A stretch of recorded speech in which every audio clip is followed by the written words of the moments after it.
Parliament ఎన్నికల్లో కాంగ్రెస్ ఓటమి ఖాయమన్నారు మాజీ మంత్రి హరీష్ రావు. పార్లమెంట్ ఎన్నికల్లో నిశ్శబ్ద విప్లవం జరుగుతుందని కీలక కామెంట్స్ చేశారు. కాంగ్రెస్ పాలన వల్ల రాష్ట్రానికి తీరని అన్యాయం జరుగుతోందన్నారు మాజీ మంత్రి ఎమ్మెల్యే హరీష్ రావు. కేసీఆర్ రాష్ట్రాన్ని 10 ఏళ్ల ముందుకు తీసుకెళ్తే కాంగ్రెస్ 5 నెలల పాలనతోనే 10 ఏళ్లు వెనక్కి తీసుకెళ్లిందని ఆరోపించారు.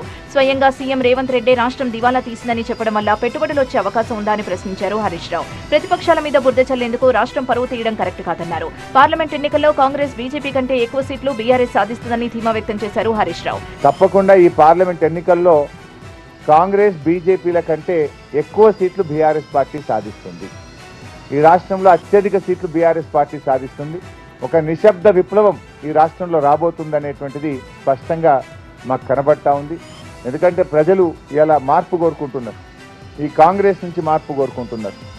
ఈ రివర్స్ గేర్లో పోతున్న కాంగ్రెస్ గురించి మార్పు కోరుకుంటున్నారు. ఆగస్టులో ప్రభుత్వంలో సంక్షోభం వస్తుందని రాష్ట్ర బీజేపీ నేతలు ఆరోపిస్తుంటే సీఎం ఎందుకు ఖండించడం లేదని ప్రశ్నించారు హరీష్ రావు. బీజేపీ ఎల్పీ నేత మాటల్ని సీఎం లైట్ తీసుకోవడం వెనుక అనేక అనుమానాలు తావిస్తున్నాయని చెప్పారు హరీష్.